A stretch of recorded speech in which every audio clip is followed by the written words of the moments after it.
Live from London, it's Plank of the Week with Mike Graham.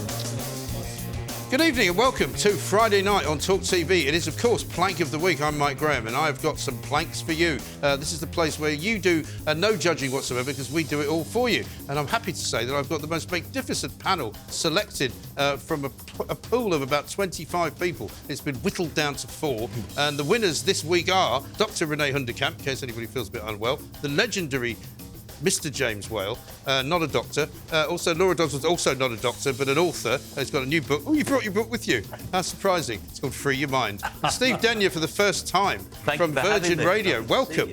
And I hope somebody's told you how it works because you just have to catch up as we go along. Okay. Here's what we're playing for. It is, of course, the Plank of the Week. With that lovely sound. I'll just do that again because it makes such a lovely sound. It's great, that, isn't it? No, I like Fantastic. it. You do it one more time. I'll do it one more time, just for you, James. There we are. Second miss. So, well, let's get right to it because we've got a lot of plankery to discuss this evening. Dr. Renee, who's your first one? So I'm going to start with Yorkshire Police. Yes. Because when I watched the video this week of 7 police officers arresting or trying to a 16-year-old autistic girl in her home. To be fair, they had brought her home after she had a little bit too much alcohol in the town, and what 16-year-old hasn't done that? Let's not judge. But there's the footage of her in her hall, under the stairs, banging her head and face with her fist, screaming in terror.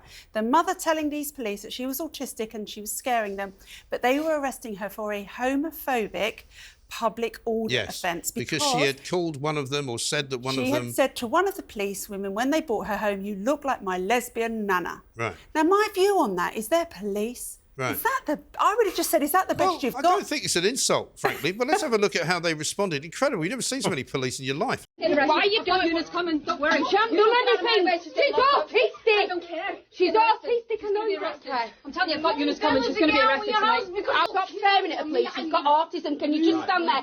She's in a cupboard. She can't go anywhere. She can't go anywhere. Then she said the word lesbian.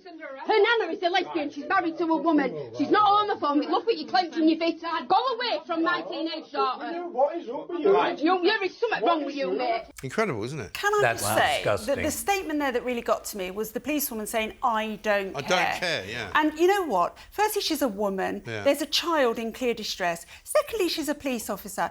All of their humanity, they left it at the door before they stepped into that hallway. Right. Because if they were human, they would have looked at what was going on, seen a distressed child and walked out of the house. Tried said, to... okay, let's this is the point of being a this. police officer at times, James, Why you are know we this, allowed to destabilise that. slip? I don't know. By the way, sorry. Steve, you remind me of my gay auntie. Really? Yes. What's her name? Rosaline. Oh, I know her well. No, yeah, I model myself on her. She's a wonderful woman. You Should we want call to the arrest police me, now? turn up No, after should we the call the show? police for James? But actually, it doesn't end there. No, have a look. While we're talking about it, you can look at the footage of what happened afterwards because they dragged the poor little girl outside. How old was she? 16. And that's them sort of manhandling her. She's this is shocking. She's isn't already in distress, but she's also physically, That is I think, appalling. disabled, isn't She's she? got scoliosis, which is curvature of the spine. So Look she's at got curvature of the this spine. police officer. And there's the shouldn't be police one. officer who said she didn't care. Yeah. I mean, it's like they've trained them to be almost paramilitary, but except they're not fighting crime anymore. They're just fighting hate crime. And what is which a hate isn't crime? really Something crime. that someone else doesn't agree with. Yeah, exactly. Well, you know, this happened to me, not to me in Scotland personally, but when I was in Scotland, it became a hate crime to call somebody by a name if you added English or Scottish. What? So that, you know, so if you called them an idiot, that's not a hate crime. But if you called them an English idiot, that became a hate crime because it was somehow different. When are we hang on. When are we going to stop this? When is every diversity department going to be got rid of? Right. When are we going to get rid of these idiots? Well, I'd like to say as soon as possible. Good. But I think we are. I think the war against the woke, which is what we're all involved in. We're way away, I think we're beginning to win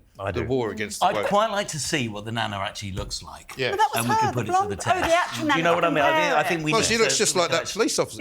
Is she the one? She's the one. Is that why she was taking such offence then? Yeah.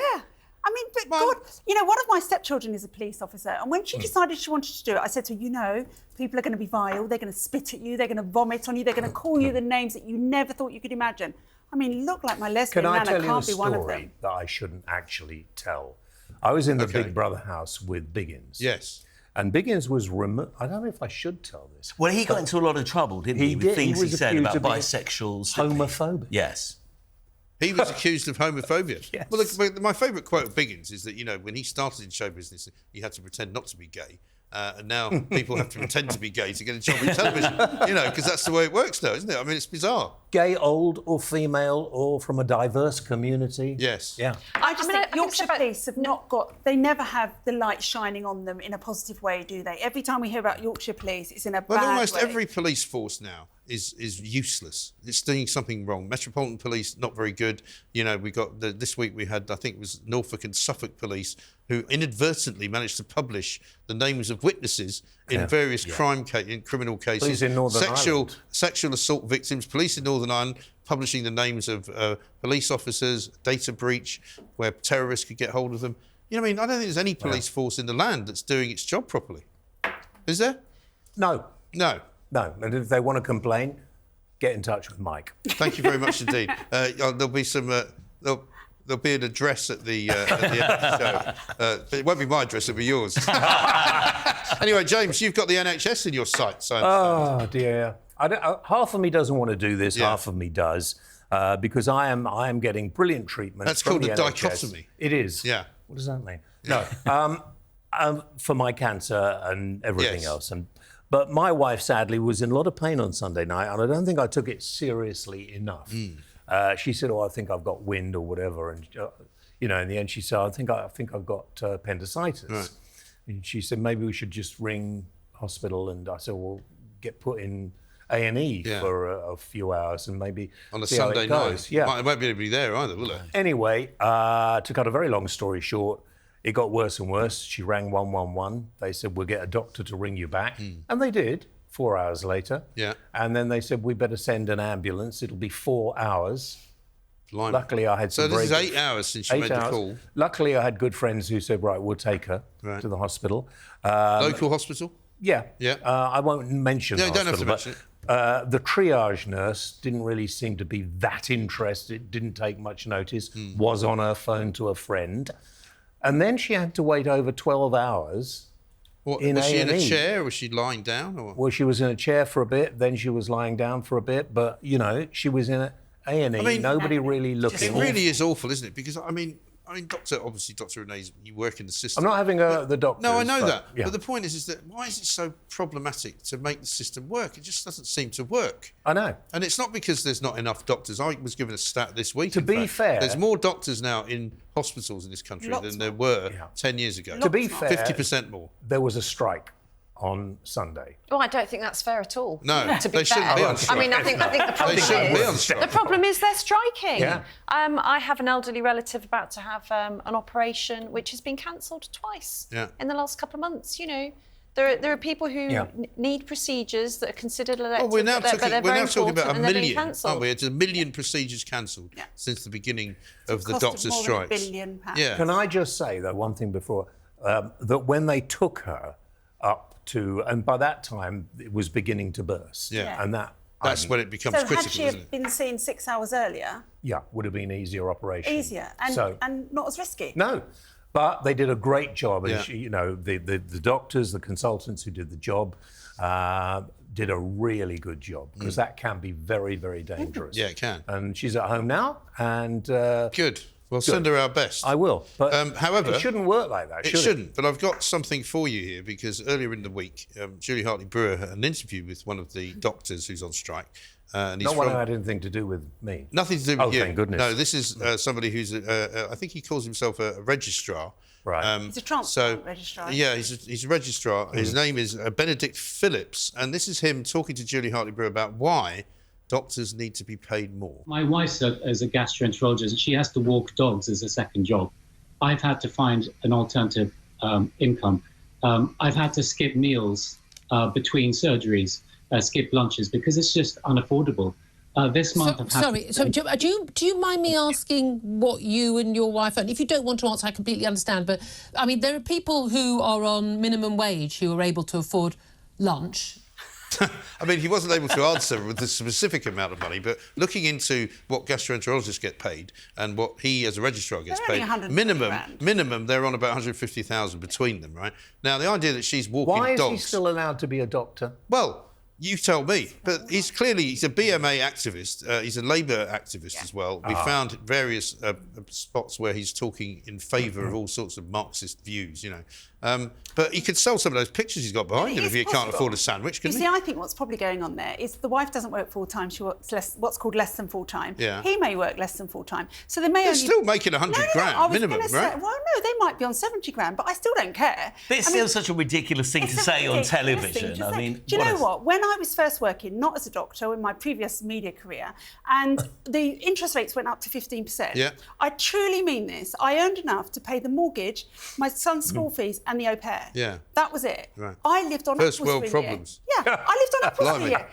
But my Lucky you point didn't have to was, sack the au pair. I needed the au pair to go to work, Mike. No, I know that. No, I get that. But listen, hang on. Seriously, I was around, and we've all been poor. At one point, my mortgage went up 15%, and that was about all I could afford to pay. Yeah. But this is my point. When mortgage rates were that high, I couldn't afford to buy a house. I didn't go to my mum to say, "Can you lend me some money?" I just cracked on. About the lunches, I still do this now.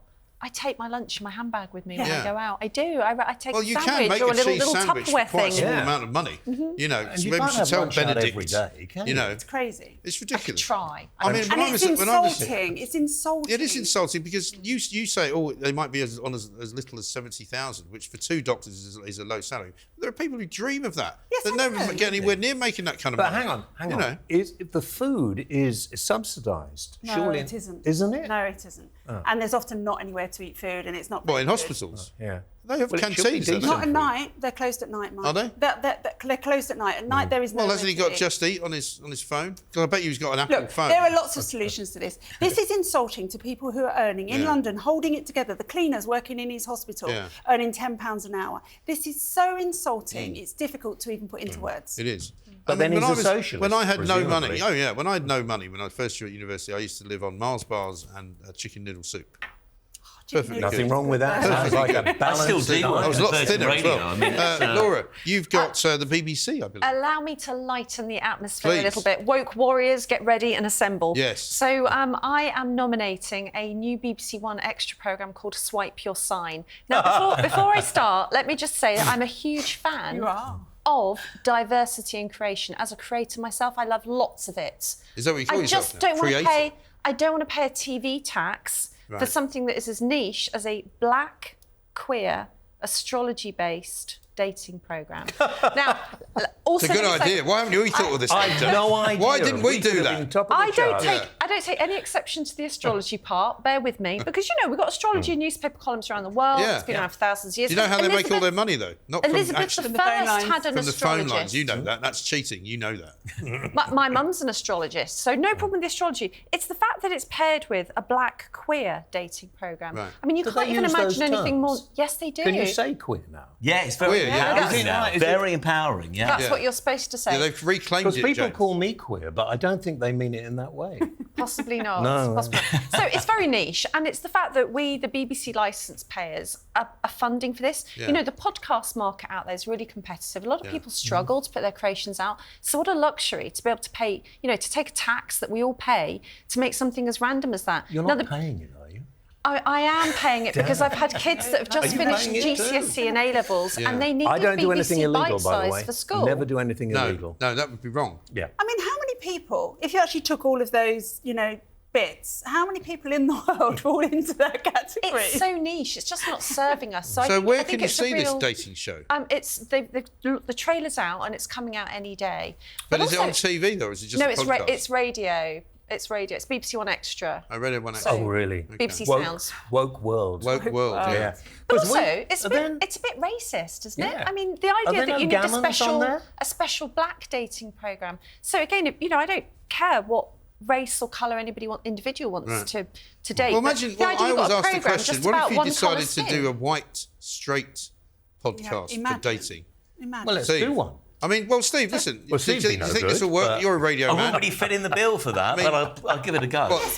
Will this work? On our station, Virgin Radio Yeah. Prime, we do these kind of radio programmes, Right. but literally it's me researching it, doing the interviews. Right. You're talking about something at the BBC where I guarantee there will be about 20 people behind that before it even gets to its recording fruition. I don't pay for your programmes. That's exactly, the that's thing. what I'm saying. I have to pay for this BBC programme. And it really sticks in the craw, you know? There's a lot of better stuff they could be doing with our TV tax, although I'd rather not pay for it at all. Especially as you consider now. Don't watch it illegally, but... On the gay and lesbian dating sites, lesbians now can't actually use it because if they don't say they're prepared to have a date with a man who says he's a woman but still has a penis, they get cancelled. What? So it's a whole... Well, hang on. This is another how does the Black Queer podcast work then? Exactly. What if you're white then? Can you get on it? No, but this is what I'm saying. I feel like it's sort of race segregation, which doesn't really feel like it has a place in the modern world. I mean, I haven't got time, to be honest, for any dates, but I mean, I want to try and... Don't use the apps. You should meet people face to face. Are we still going out for lunch? Absolutely, yeah. I'll see you at 3 o'clock. He's not invited. No, I can't. Just 2 I haven't got time for lunch. You know, I'm too busy applying for all these black queer dating sites. You know, you won't get on. Why not? A gammon It's not fair. Gammon. Now you're talking. What if you identified Gammon as dating. black? Hey? What if you identified as black? Well, that's what I think. I mean, it's like these arguments about people who say, we're going to go to hospital and we're going to be asking you if you're in any way pregnant, even though you're clearly a man. I was asked that the other day. Were you? Yeah. And so if I had you to are go for an ECG. and if you're a woman, right, and you object to being objectified effectively by not being called a woman because they're not allowed to call you a woman in the NHS, can't you just say, I'm sorry, I identify as a woman. I wish for you to call me a woman. Can you not do that? This poor lady in the hospital was so embarrassed, and she said, I'm sorry, James, I've got to ask you this. I said, you're going to ask me if I'm pregnant? She said, I said, well, don't, because that's personal to me, and I'm not prepared to tell you. Should you not be able to hold something up and say, I'm not pregnant? No, but the other thing now is I go in for something like an ECG quite often, for some reason, and they say, do you want a chaperone? Yeah. And you say, no thanks. Yes. No thanks. I had one at the house. How about a cappuccino? Right, Steve, your first plank ever. Come on, it's going to be good. My blood is boiling. Yes. Everybody. This is Ryanair. I have a problem with Ryanair in any case, but this is... Do you know what I hate about Ryanair? Go on. They don't have anywhere that you can... don't even have anywhere to put stuff on the back of the seat in front of you. Yeah. They deliberately do that so they can clean the plane quicker. They just don't have to go through it. Uncomfortable as possible. Literally, I had a horrendous experience leaving London Stansted about a month ago. There was nobody there to help you. Yeah. I turned up like this poor elderly couple who were charged £110 for a flimsy bit of paper to be printed out. Because they printed out the wrong... Well, the thing is, this couple turned up and they did have a boarding pass, but it was just the return journey instead of the going out. They got charged £110. I got charged £90. And literally I had to wait 15 minutes. Because you didn't have a boarding pass. I just expect people to do that for me. I'm sorry. I've paid for the flight. What else do you want me to do? Clean the bins on the plane? Well, I think they wouldn't quite like it if you did that. Yes. Bring your own bag. Make sure you weigh your own bag. Put your bag over there. Go and collect. It's like your horrendous. Baggage handler. You probably would fly the plane. Yeah. And do you remember this is the airline that had the audacity to play a fanfare if you arrived on time up until about 10 years ago. You used to hear this bugle when you arrived at your destination. So this poor elderly couple, Ryanair said they're not offering an apology. The couple should have read the email thoroughly, and they have no... It's a bit mean-spirited, really mean, but, really mean. They do have a reputation for being pretty ruthless, and Michael O'Leary, who is the guy that runs it, is pretty ruthless. And some people admire him because he's a very, very straight up and down businessman, and everything he does is designed to make money. Here he is, right, talking about how he could make even more money if something else happened. If we could get rid of 2 of the 3 toilets, we could put in 6 extra seats onto the aircraft. 6 extra seats would allow us to drop the average fare by 4% for every passenger on board. But we need fewer people queuing to go to the toilet. How do you get fewer people queuing to go to the toilet? Charge them for it. And then you will all go in the terminal before they depart, and they'll all wait until then go in the terminal. When they arrive... I see as well. He also once actually suggested that they'd have a standing only flight. Yeah. So, and a lot of people would do it. You just basically strap yourself to something, a pillar or something, so that you're safe if it crashes, and you just stand. You get more people in. Yeah, you would do. I've never been on Ryanair. Right. Okay, but I always admired him until. Well, hang on, because flights I believe are really cheap. And I don't want to go anywhere. They're not as cheap as they used to be. Actually. I mean, I paid over £150 to go to Spain. Those old kind of £20. £20 flights have gone now. But here's the question I have. It's got nothing to do with that, really. Why, when you get on an aeroplane, does everybody run to the toilet?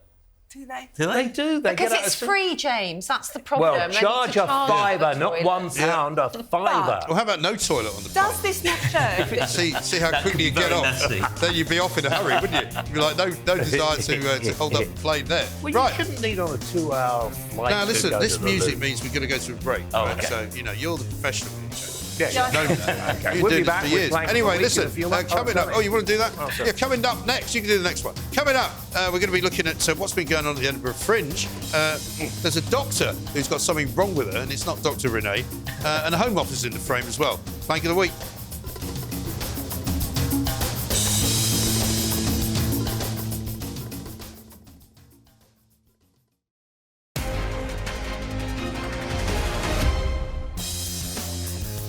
Yeah. Welcome back to Plank of the Week. We're already off to a flying start. I have to say, there's an awful lot of good nominations there. And it's now time for my first nomination. And it is, of course, the Leith Arches, which I hadn't heard of until just the other day. But it's a theatre venue up in Bonnie, Scotland. It's all part of the Edinburgh Fringe Festival, which I actually attended just the other day. Did you? Yes, I was on stage with Mick Lynch, who wasn't as funny as he thinks he is. No, he never is. And I said, the trouble with you, Mick, is that you want Vladimir Putin running the country, and that's why you're on strike, isn't it? You're not going to be happy until he's in power. And he wasn't very happy about that. Did he smile at all? Not really, no. He didn't come for dinner either. We all went out for dinner afterwards. He didn't come? He didn't come. No. And he also brought a couple of flying pickets with him. A couple of guys Flying from... tickets? Flying pickets. Oh, my hearing's Who were going. from the RMT union on strike, right? And they sat in the front row and just heckled me the whole time I was They speaking. heckled you? Yeah. And I said to them, I said to both of them, I said, look, you two, if you don't shut up, I'm going to go to the cash machine after this. I'm going to take 200 quid out and I'm going to go and buy both your houses. Which did get quite a good laugh, actually. Yeah. They didn't find it very funny. But anyway, you would think the Edinburgh Fringe Festival is a place, as you say, for creators, Laura. People with interesting ideas, people with, reasonably, this show there. reasonably unusual plays, different comedy acts, all sorts of, they've got jugglers, they've got female impersonators, they've got all manner of things going on. But what they won't have is Graham Linehan, who's a very well-known comedian who wrote Father Ted, actually, and he's a very talented guy, but has been on the cancel list for a long time. You guys will know this better than anyone. Because of his views on trans women, effectively. I mean, he's one of those guys who controversially doesn't think a woman can have a penis. And, some people, I mean, you can order that, I think, but some people. Some people. Why were you looking at me when you? I said was that? not. No, some people would say the thing is that he has got some other views which some people do find a bit objectionable. But in the end, so what, right? So he's got a show going on up there, and I think I can't remember the name of the actual theatre company. But suddenly the people at Leith Arches found out that he was part of this kind of show, and just immediately, like the night before, cancelled it. Just said, we're not doing it. And they put out a statement where they said, we would like to thank the public for bringing to our attention a comedian who had been booked for an upcoming comedy show at our venue this Thursday, which we were not made aware of until today. They say, we do not support this comedian or his views. He will not be allowed to perform at our venue and is cancelled from Thursday's comedy show.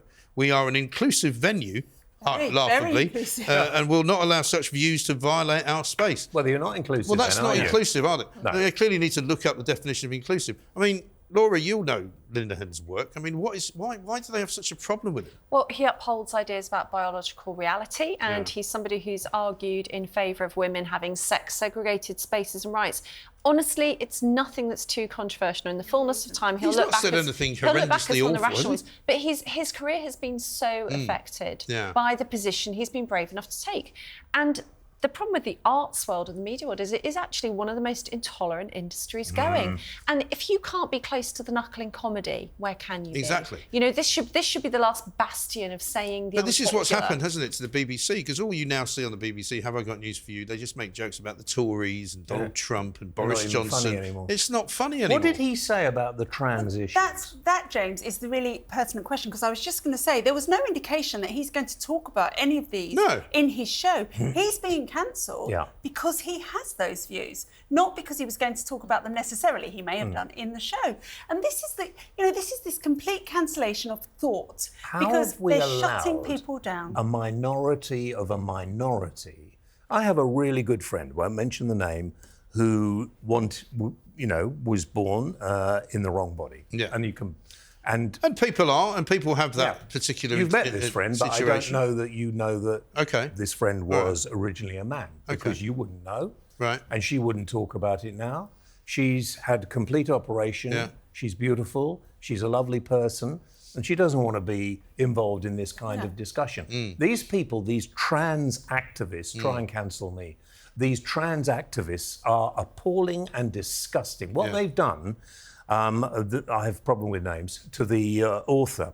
J.K. Rowling. That's exactly what I was thinking of. Is appalling. Yeah. Absolutely. But she's appalling. powerful enough and rich enough to not be cancelled. But if she wasn't, then she it would would be have over. been. It'd be all over. Sharon Davies, whose new book Unfair Play came out, has had trans activists calling all her kind of commercial relationships and her children's school. Really? And so what the activists do when they get the bit between their teeth, is they really go for everywhere where they can damage somebody, which is all about just shutting down their views. It's about just quelling any debate. But this is because they know that if this discussion around biological reality is examined under the microscope with any scientific vigour, it can't stand. And we've seen that now with most sports, haven't we? Most sports have now recognised actually it's not a good idea to have, trans women competing against biological women because it's unfair. We saw it just this week with the weightlifting, didn't we? Where a guy beat the nearest woman competitor, he's claiming to be a trans woman, by about £200. But did you then see what he said after? Yeah, and then he slagged them all off for saying women are no good at this because they can't lift any weights. What's wrong with them? So this is demonstration that these men who are doing this actually hate women? Yeah, I know. We've got a little clip of Mr Linehan talking to Julie Hartley-Brewer this week about the cancellation. Here's what he said. What are your views that would violate their space and would somehow make this not an inclusive venue? My views, I'll start with the most important. But the most important view I have is that it is a crime against humanity to tell children that they may have been born in the wrong body. Because Mermaids is now under statutory investigation and the Tavistock is closed. Yeah, and I mean, it's as simple as that, really. It's a good nomination, though.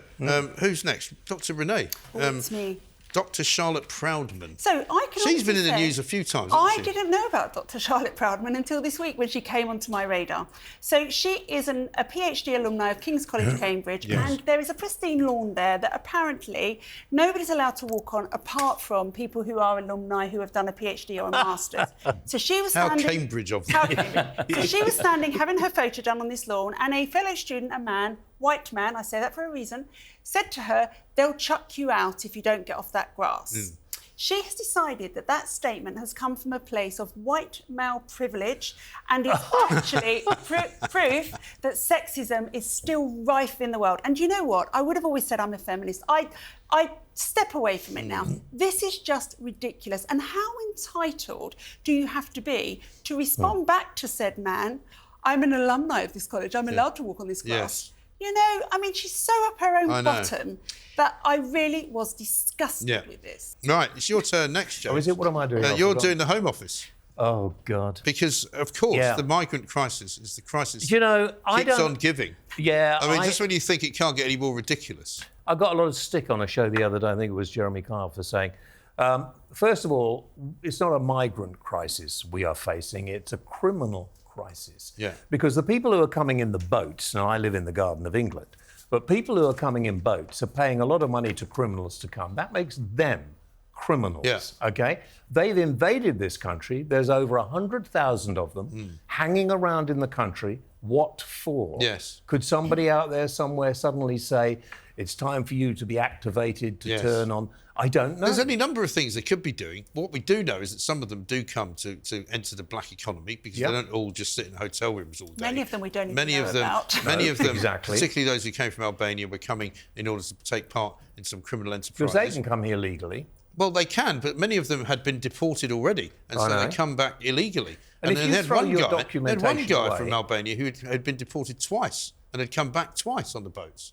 You know, it's unbelievable. Why, and this is what I got into trouble for, we're getting to a situation now where everybody, it's so dangerous for them and everything. You know, driving on the roads in this country, I think I said before, killed over 1,700 people last year. Yes. And nobody makes any mention of that. OK, I don't want anyone to die. I don't want anybody to have to go through all these sort of pains and suffering that you do when something like that happens.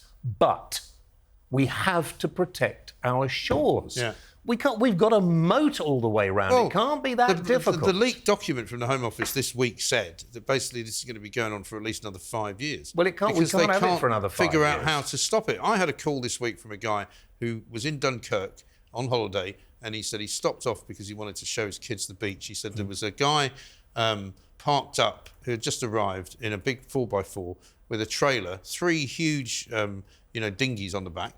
They unhooked the dinghies, took them down to the shore. A double-decker bus then arrived within about 10 minutes, full of migrants who had obviously been picked up. So why wasn't this guy arrested? Well, because the gendarmerie was sitting there in their car, drinking their demi-tasses of coffee and smoking their gitan and just observing, doing nothing at all. France, don't you? I love it. Yeah. They didn't stop anybody doing anything, and they watched these guys getting out of the bus, walking down, all very well dressed. A couple of them wearing Apple watches. Wow. New trainers.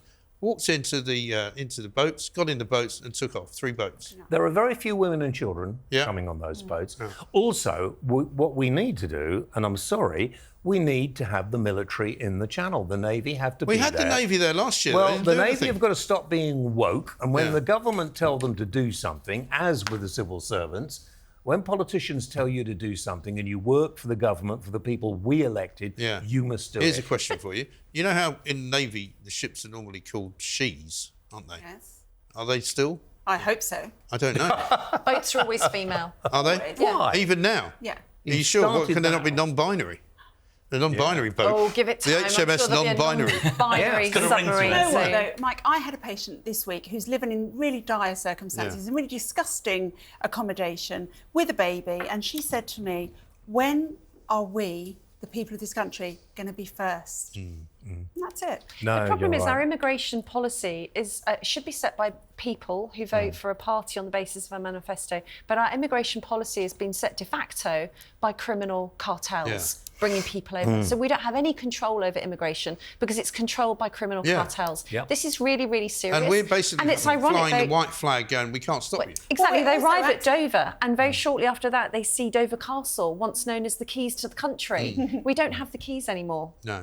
I've lost the keys. Because we're getting so woke and diverse and everything else, any culture can, you can do anything you want. And I'm quite happy with this. Be any kind of religion you want to be, eat what you want, sex what you want. Stop it. Stop it. And you. What's that? And you. I don't know really. And you can. Fine. That's great. And you can almost say what you want as well. None of those, religion or anything else, should be able to take over the culture of this country. And I don't think we should have religion in our House of Lords. We shouldn't be. We should have no bishops. No bishops at all. I totally agree with that. Kick them all out. And so anybody wants to start this and say you've got to live under certain sorts of law because it's our religion. I was in there once, the House of Lords, and the door opened, and all these bishops came out of a room. It's quite frightening. Anyway, coming next, we're going to be talking about something else that's very woke. It's a Disney movie. They've gone the wrong way with it. And that bloke who runs London, he's in it again as well. It's Plank of the Week. More coming up.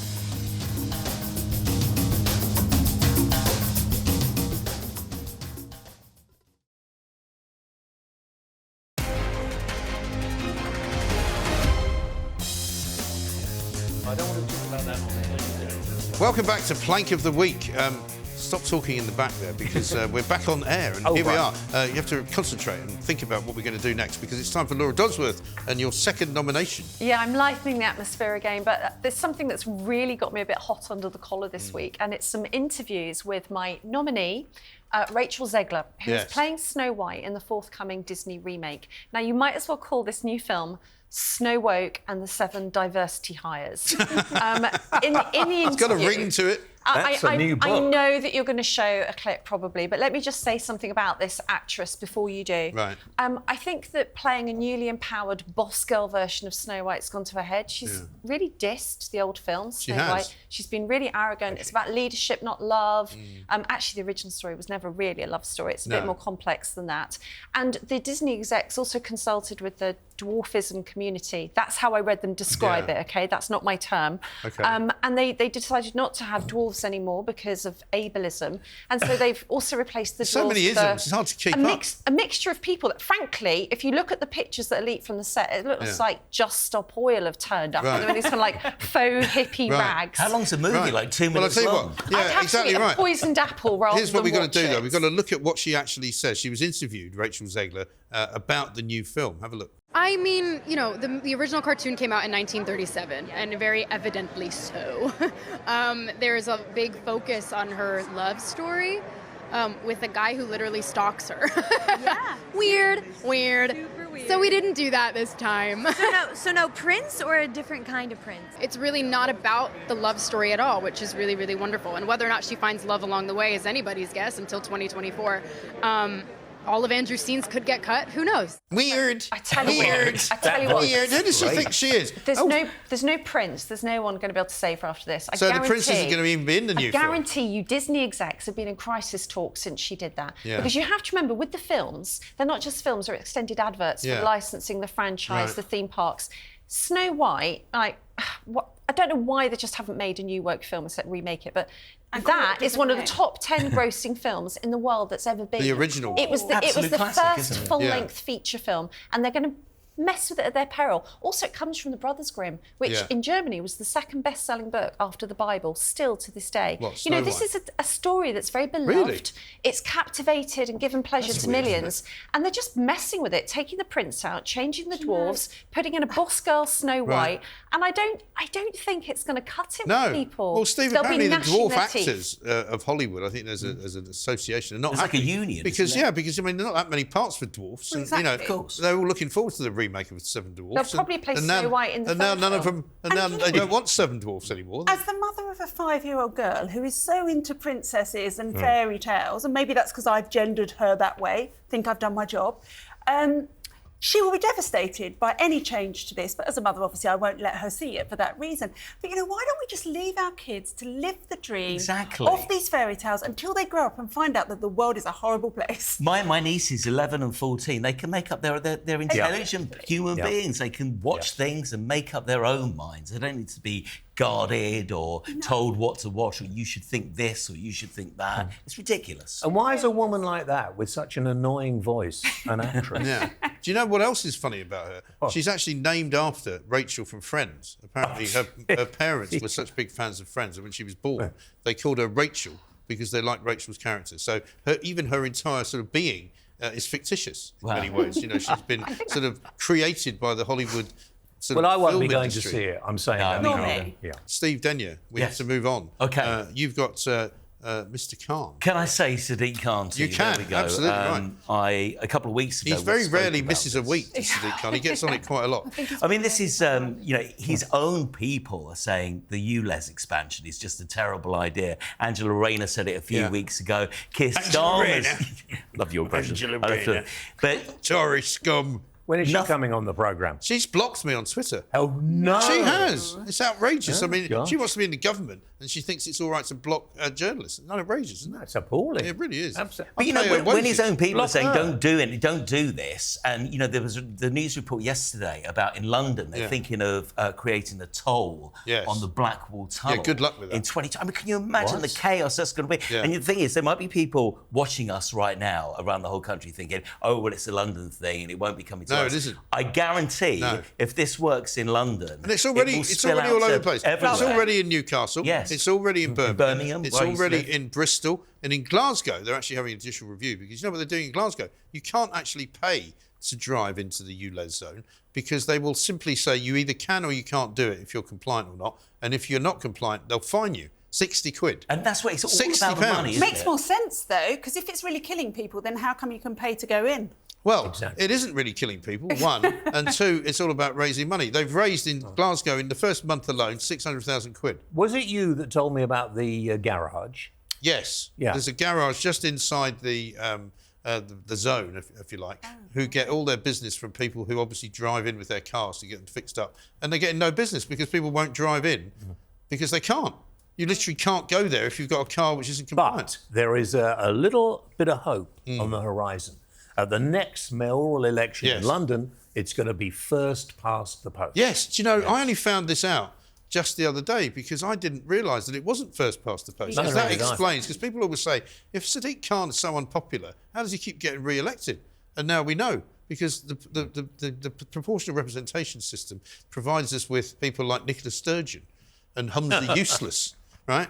And Sadiq Khan. Thing. Yeah, it's a second. It's proportional representation under another name. Okay. You know, because they've got several different versions. They can have single transferable vote. They can have, you know, the list system. So we want a candidate who's going to say, if I get in as London mayor, I will scrap. You're not going to recommend who people should vote for. No, I get sacked. Because last time we did that, you got sacked. So I don't want you doing that. But it was a joke.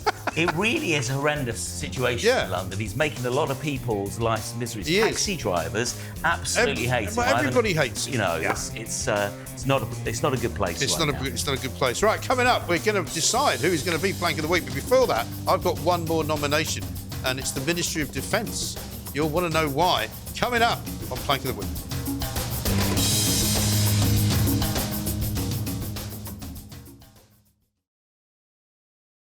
Friday nights are changing on TalkTV with not one, but two Mike Grahams. I've got Plank of the Week at 7 p.m, and I've got The World According to Mike Graham at 8 p.m. That's two Mike Grahams for the price of one. It's not what I was told. You'd be mad to miss it. Spanking for later, shall we? I don't think we should. Welcome back to... I nearly said Spank of the Week there because I was given a sort of a word association. Plank of the Week is what it is. These people are being disgusting over here. James Whale, you are a disgrace. Sorry. I bring you into Plank of the Week and you've completely lowered the tone. But anyway, listen, never mind. Because here we are with the final nomination from me, which is the Ministry of Defence, for two reasons. One, they spent £1.3 million in the past year or so doing what do you think? Not building more tanks, not getting diversity. No, it's worse than that. Not getting proper boots or bullets or anything for the army. No. For making gender-neutral toilets all over the place. Ridiculous. I'm not joking, right? £1.3 million, 160 gender-neutral toilets, right? How they're much all again? over the place. 1.3 million. They spent most of the cash converting 36 male and female toilets at the Royal Military Academy of Sandhurst, which you'll know. 8 mixed-sex loos were created at Navy HQ in Portsmouth, 6 at the Royal Naval College in Dartmouth, 15,000 went on loos at the main Ministry of Defence building in London. And of course now, because the government has said, actually, we don't think that's a very good idea, we should have single-sex spaces for women, particularly for women, and toilets, they're going to have to gentrify them all. They're going to have to go back to having men and women again. So they've wasted the £1.3 million. And nobody knows who gave the order, as they say in the army. There are certain institutions I hate seeing fall to this kind of biological nonsense. The NHS and the army. I really want the people looking after our bodies to understand biological reality. And I really want the people defending our borders to understand reality. All this gender-neutral toilet business in the army just gives me chills because I want to think that they've got more sense than that. That was madness. So, I read something interesting. RAF Cranwell, 100 gender-neutral toilets there. The chief said that they were very proud to be modern and inclusive.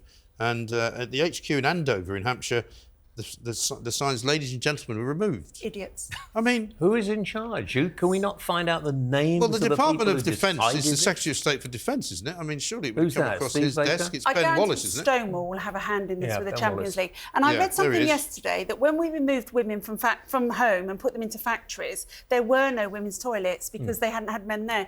The women used to spend the entire day not drinking and not going to the toilet because it was too dangerous for them to go to the toilet, or they used to go in groups. And they had decades-long fights to actually get single-sex spaces for that very reason. And what about, you can go into a little restaurant that only has one toilet and everybody uses it? Yeah. Or one place? Yeah, that's fine. I don't know a single woman who likes that environment. You know, they sit there, I wee everywhere in toilets. Who wants to come in after me? Yeah. I mean, I think if it's one single toilet in a restaurant, I think that's different. Because what you're not doing is going into a space where people are washing their hands, but I prefer, or putting lipstick on or whatever. Generally, that's just I prefer a ladies' toilet. No, because they're cleaner. Of course. Yeah, but you can't just go in to use them. Why not? No, that's not allowed. Identify as a woman. You shouldn't. Yeah. Well, women don't like finding strange men in the toilet. No, we don't. No, but I go in dressed as a man, not in a dress with a beard. That's probably not allowed. James. No, you should. Because men, what he was saying, by the way, plank of the week, men who pee all over the floor in toilets, whether it's here, well, men do, in a restaurant. I mean, we tend to, you know, it just happens. Men's toilets generally are pretty awful, aren't they? They are. I mean, awful. Lots of splashbacks. But so I think if it's a single, I mean, because this is the argument that the people who are in favour of gender-neutral toilets make is, well, you don't mind using them on the train. Well, that's because it's a train. And you know, it's a single thing. And it's a you single. draw onto the corridor. And there's a lock, and you're in there on your own. Usually, and I mean the thing is, the point is there's no people waiting next to a sink or in a state of undress or whatever, you know. So the other reason though that I've got the army and the Ministry of Defence in the sights of Plank of the Week is that there's also been a failure of fitness. Apparently, the leadership have discovered that 22,500 soldiers flunked their fitness tests in a 3-year period, and this is again down to the wokery, right? Because they're not training them properly. Apparently, 13,527 were found lacking in the annual soldier condition review, which presumably means they can't run very fast. A further 8,988 failed to complete the annual fitness test and the role fitness test. I mean, what are they doing? I don't know, but apart from building mine, gender-neutral toilets, are they teaching them how to fight? You know, can they not run up a hill? A friend of mine who's in the military said that they are lowering the standards to get more people in, and some of the people in the military want to lower the standards to get more diversity within the armed forces. Yes. Now, as we carry on behaving like that, we at the moment, I think, have some of the best trained military in the world. But obviously, the people in charge are complete dumb. I can't use that. You can't use the word. We'd have to bleep it out. Yeah. But anyway, listen, that is Plank of the Week sorted out. All we have to do now is decide who is the Plank of the Week. And there's some very, very good contenders, I have to say. I'm sort of leaning towards the NHS, possibly. Maybe West Yorkshire Police. Yeah. But I think it's going to be Rachel Zegler. I think it has to be Snow Woke. How can they take such a beautiful, wonderful, amazing 1937 film and bloody well ruin it?